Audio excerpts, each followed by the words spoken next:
What's going on, guys? This is Ed from Obsessed Garage, here to talk to you about Tool Grid.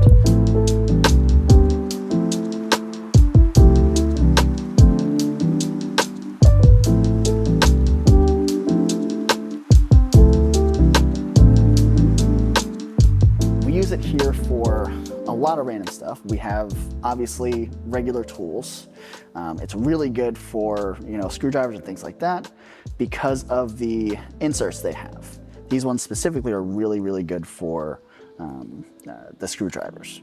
We've also used it for things like bits or sockets. A lot of these, because they're larger, sometimes they can't fit vertically into a drawer. So having them lay down like this using these pieces really helps to, one, keep things organized, and two, lay it flat so they can fit in those drawers easy.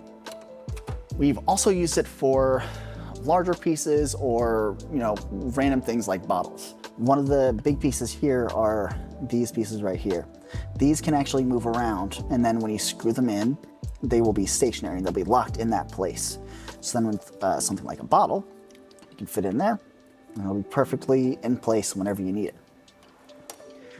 We've also used it for a lot of our air tools. We think this has been really key in helping to organize a lot of these pieces, because even though they are random shapes like this, you can line it up, put the pieces in place, lock them in, and then it'll go into its home every single time. We use them in the office as well for a lot of our stationary pieces, like notepads or even things like paper clips. So we really love Tool Grid. We find ourselves using it in our own garages as well as clients' garages. And we think that you would be able to use it too.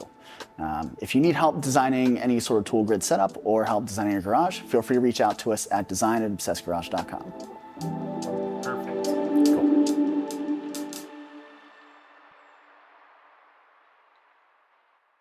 And it'll change your life. But that's Tool Grid. Thank you. I like that. I like that. It'll freaking change your life, dude.